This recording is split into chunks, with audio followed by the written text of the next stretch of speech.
اب آتا ہے وطر کا طریقہ. رسول اللہ صلی اللہ علیہ وسلم کا وطر پڑھنے کا طریقہ جو عام طور پر تھا، اس کے بارے میں حضرت عائشہ فرماتی ہیں کہ نبی صلی اللہ علیہ وسلم نماز عشاء سے فجر تک 11 رکعتیں پڑھتے، یعنی تہجد کی رکعتیں جو تھی وہ کتنی تھی؟ 11 رکعتیں.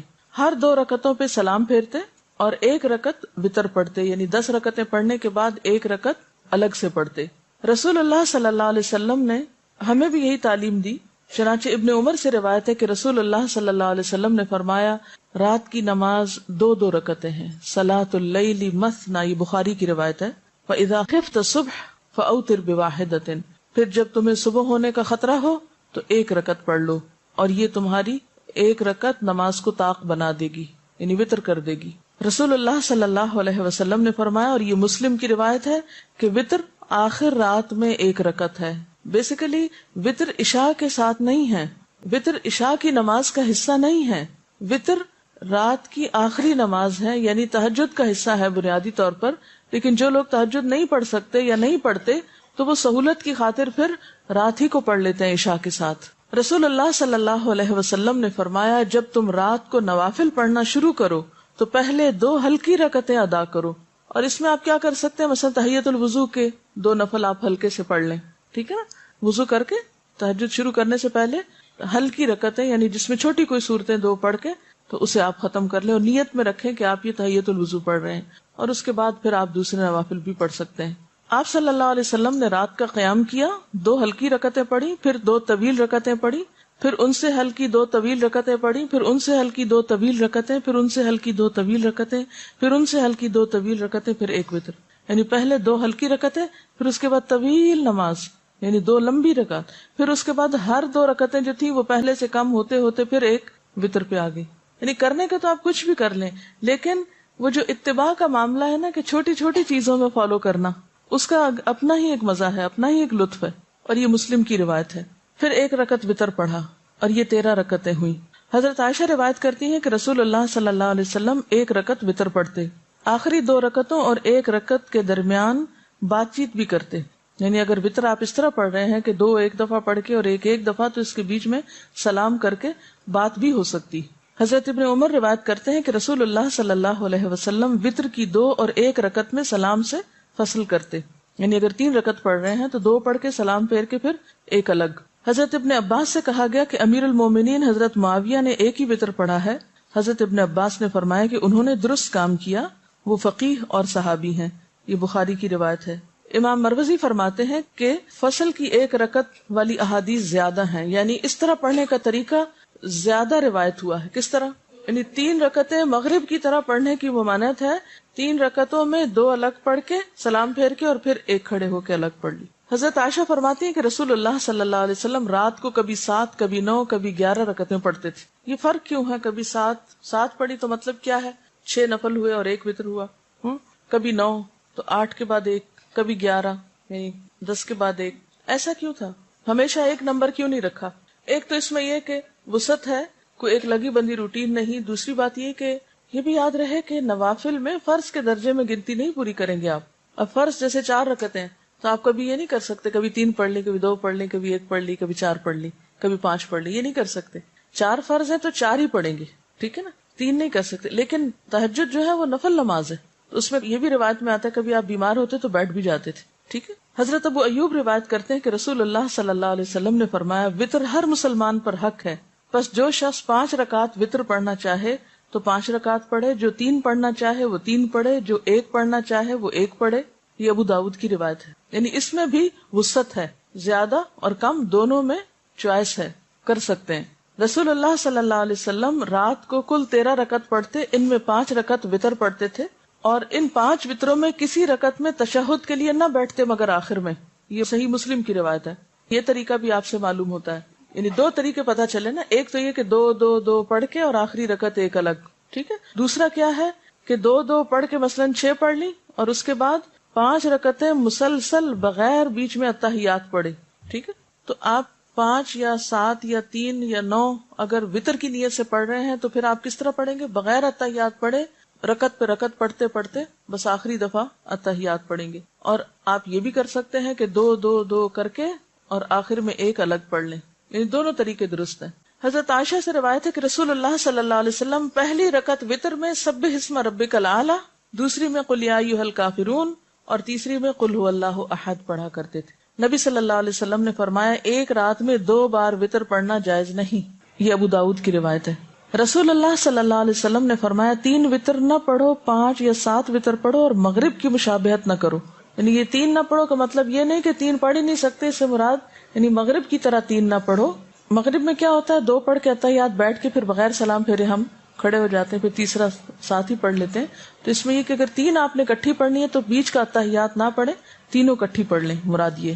نبی صلی اللہ علیہ وسلم نے فرمایا جو شخص آخر رات میں نہ اٹھ سکے تو وہ اول شب میں وتر پڑھ لے، ٹھیک ہے، اور جو آخر رات اٹھ سکے وہ آخر رات وتر پڑھے، کیونکہ رات کی آخری نماز وتر ہے۔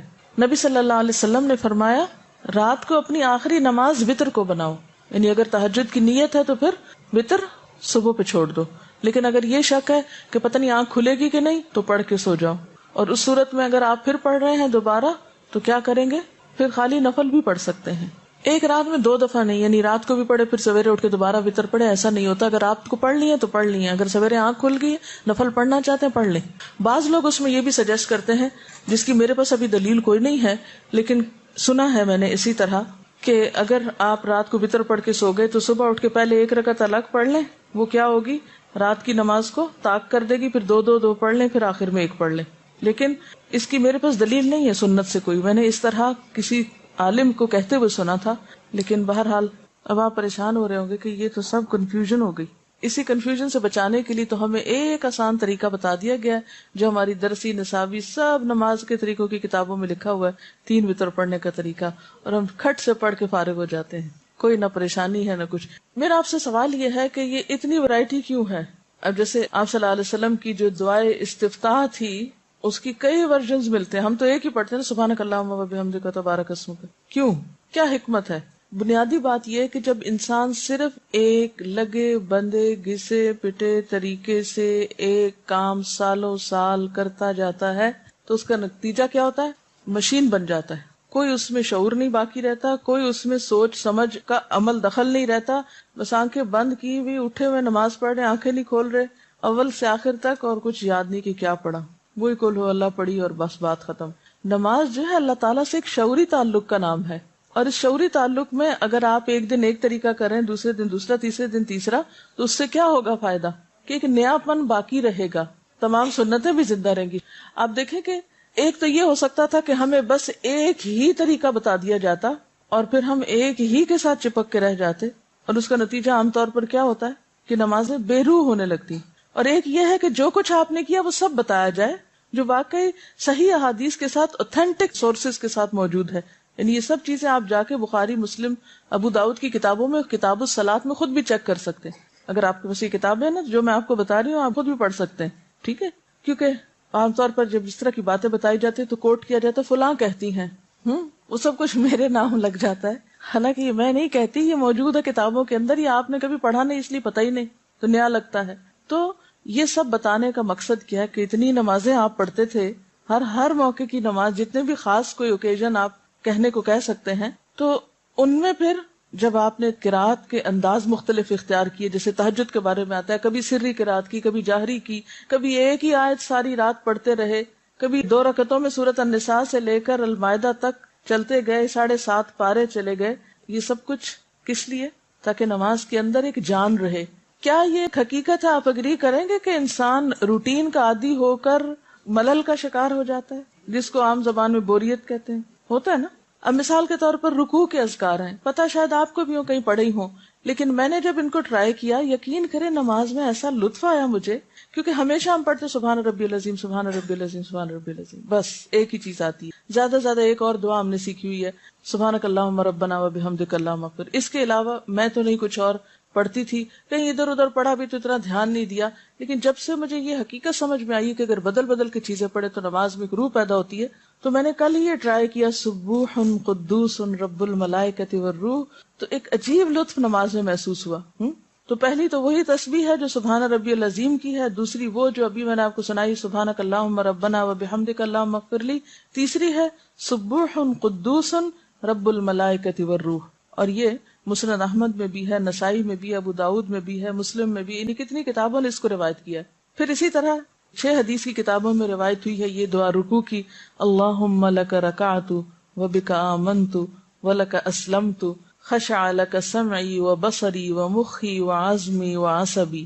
اے اللہ میں نے تیرے لیے رکوع کیا، تجھ پر ایمان لایا، تیرے لیے اسلام لایا، جھکے ہوئے ہیں تیرے لیے میرے کان اور میری آنکھیں اور میرا دماغ اور میری ہڈیاں اور میرے اعصاب، سب کچھ تیرے آگے جھکا ہوا ہے۔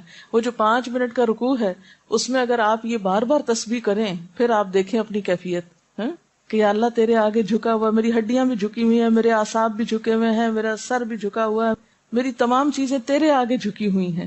تو انشاءاللہ نمازوں میں انشاءاللہ یقینی خشوع پیدا ہوگا۔ پھر اسی طرح سبحانک و بحمدک لا الہ الا انت، ایک اور تسبیح یہ ہے سبحانک و بحمدک لا الہ الا انت۔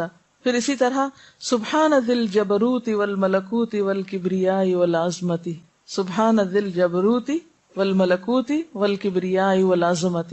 کوئی مشکل نہیں ہے، اگر یہ آتی ہو، فجر کی نماز میں 1 پڑھ لیجئے، ظہر میں 2، عصر میں 3، مغرب میں 4، عشاء میں 5، تہجد میں 1 اور، تو بدل بدل کے آپ پڑھیں گے تو انشاءاللہ نماز کی جو تاثیر ہے وہ آپ محسوس کریں گے انشاءاللہ تعالی۔ پھر اسی طرح رکوع سے کھڑے ہونے کے اذکار ہیں، سمع اللہ لمن حمدہ، اللہم ربنا لک الحمد ربنا ولک الحمد ربنا لک الحمد ملء السماوات وملء الارض وملء ما بینہما وملء ما شئت من شیء بعد، کیونکہ وہ ایک حدیث میں آپ نے پڑھا تھا نا کہ جتنا طویل آپ نے قیام کیا اتنا ہی آپ نے رکوع کیا، اور جتنا طویل رکوع کیا اتنا ہی کھڑے ہو کے دوبارہ قومہ کیا۔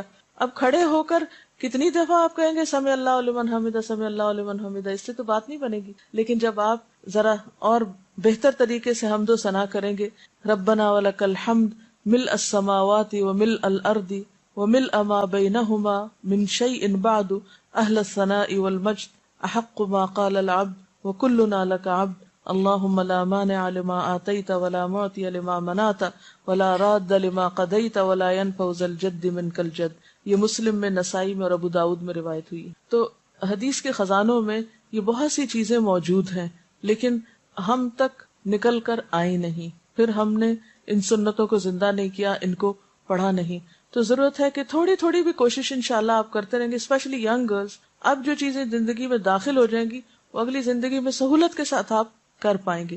پھر اسی طرح دعائے قنوت کے 2-3 صیغے، پھر اسی طرح سجدے کی دعائیں، سجدے کی دعاؤں میں بھی اسی طرح یہ جو رکوع کے ہیں ان کے علاوہ اللہم انی اعوذ برضاک من سخطک وبمعافاتک من عقوبتک واعوذ بک منک لا احصی ثناء علیک انت کما اثنیت علی نفسک۔ تو یہ سب گر ہیں یا نسخے ہیں اللہ تعالیٰ سے تعلق اور محبت بڑھانے کے۔ پھر اسی طرح ہم جو اتحیات کے بعد جو دعائیں پڑھتے ہیں اس میں بھی رب جعلنی والی صرف ایک ہی یاد کرتے ہیں، اس میں بھی 2-3 صیغے جو ہیں وہ مسنون کتابوں سے ثابت ہیں۔ پھر اس کے بعد سلام پھیرنے کے بعد جو دعائیں ہیں، اور اسی طرح جو دعائیں استفتاح ہے جو ابھی میں ذکر کر رہی تھی کہ صرف یہی نہیں ہے جو ہم پڑھ لیتے ہیں سبحانک اللہم، بلکہ اس کے علاوہ اللہم باعث بینی، یہ بھی دیکھا گیا جن کو اللہم باعث بینی آتا بس وہ پھر اس پہ اٹک جاتے ہیں، اس سے آگے نہیں۔ اس میں وجہت وجہی للذی فطر السماوات والارض والی دعا بھی ہے۔ پھر اسی طرح بخشش کی دعا اور اللہم رب جبرائیل و میکائیل، یہ تہجد کی نماز میں استفتاح کی دعا۔ میں سوچتی ہوں کہ اگر پڑھتے نہیں بھی ہے تو پتہ تو ہو کہ ایسے ہی دنیا سے چلے جائیں گے کہ اتنی بھی پہچان نہ ہو کہ اللہ کے رسول صلی اللہ علیہ وسلم نے کس کس انداز اور کس کس رنگ میں اپنے رب کو پکارا۔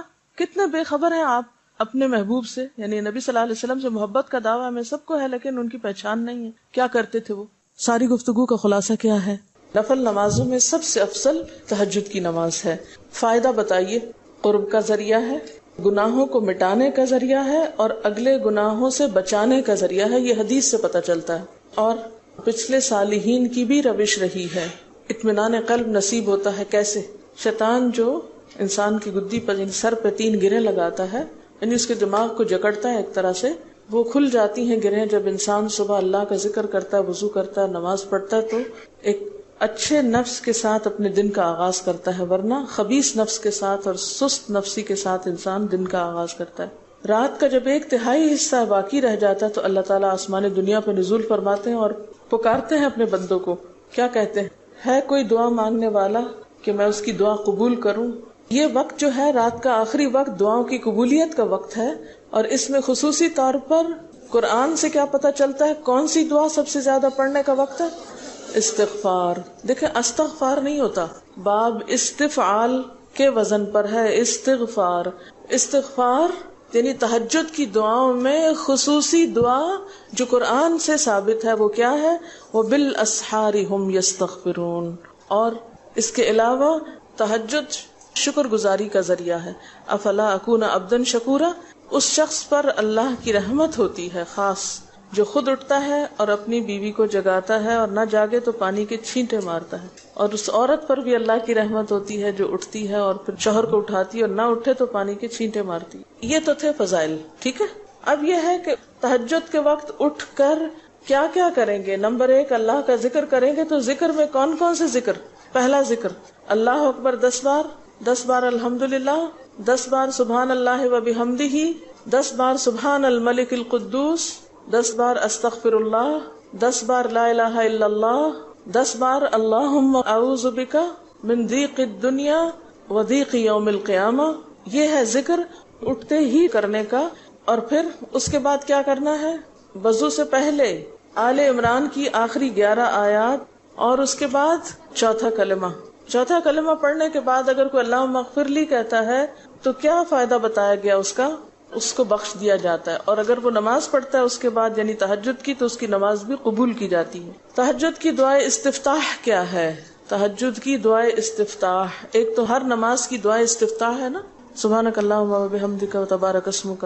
تو تہجد کی اللہم لک الحمد انت قیم السماوات والارض ومن فیہن آخر تک. اس کے بعد آپ کے قیام اور رکوع اور سجود اور قومہ اور جلسہ استراحت، 2 سجدوں کے بیچ میں جلسہ، یہ کیسے ہوتے تھے؟ آپ کی قرات تہجد میں کیسی تھی؟ ایک طریقہ یہ ملتا ہے کہ ایک مرتبہ ایک آیت پڑھتے پڑھتے صبح کر دی. اور دوسرا طریقہ کیا ملتا ہے؟ سورۃ بقرہ، سورۃ آل عمران، سورۃ النساء اور سورۃ مائدہ تقریباً 7.25 پارے. دوسری روایت میں یہ بات پتہ چلتی ہے. اور وہ شخص کس میں لکھ لیا جاتا ہے جو 200 آیات پڑھ لے؟ اطاعت گزار مخلص لوگوں میں. اس سے ایک نئی بات یہ پتہ چلتی ہے کہ آپ نے سورۃ بقرہ کے بعد النساء شروع کر دی اور آل عمران بعد میں پڑھی، جس سے یہ پتہ چلتا ہے کہ سورتوں کی ترتیب کا ہونا لازم نہیں. قیام اللیل الگ ہے، وتر الگ ہے. آپ اگر قیام اللیل 4 رکعت پڑھنا چاہتے ہیں اور 5 رکعت وتر پڑھنا چاہتے ہیں تو آپ ایسے بھی کر سکتے ہیں.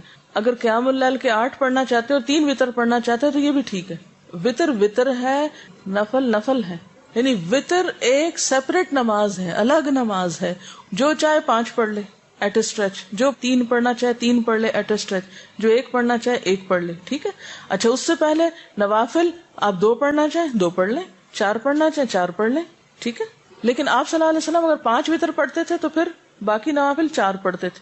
یہ نہیں کہ آپ پہلے 10-20 نفل پڑھیں اور پھر اس کے بعد وتر. جلدی پڑھنے سے بہتر ہے کہ آپ کے طریقے پر لمبی نماز پڑھیں لیکن اس کو سنت کے اندر ہی رہنے دیں. قیام اللیل کیا ہے؟ رات کے شروع میں ہو تو تراویح کہلاتا ہے، بعد میں ہو تو تہجد. اگر پہلے پڑھ لیا ہے تو بعد میں تکلف نہ کریں. لیکن اگر آپ 2 وقت میں، یعنی آپ کہتے ہیں کہ ویسے تو میری آنکھ نہیں کھلتی، چلو میری نمازیں پتہ نہیں کتنی زندگی میں ضائع ہوئی، کیونکہ آپ کو پتہ یہ حدیث مجھے بہت ڈراتی ہے. ایون جو لوگ پوری نماز بھی پڑھتے ہیں تو کسی کو اس کی نماز میں سے 10واں حصہ ملتا ہے، کسی کو اس کی نماز میں سے 5واں حصہ ملتا ہے. اور ایک حدیث میں آتا ہے کہ لک من صلاتک ما اقلت منہا، تمہارا اپنی نماز میں اتنا ہی حصہ ہے جس کو تم نے سمجھ کے پڑھا. اقلتا یعنی جو تمہاری شعوری نماز تھی. اب اللہ ہی بہتر جانتا ہے جو ہم پڑھتے ہیں وہ کتنا حصہ ہمیں اس میں سے نصیب ہوتا ہے. تو اب اگر کوئی شخص رمضان میں اٹھ ہی گیا ہے رات کو تو آپ اسے کہ نہیں پابندی لگ گئی تمہاری، بس سٹاپ یہی ختم کرو، رات کو تراویح پڑھ چکے اب نفل نہیں، تہجد کے وقت پڑھو، تو نہیں، پڑھنے دیں اس کو نفل. کیونکہ نوافل پہ کوئی قید نہیں ہے.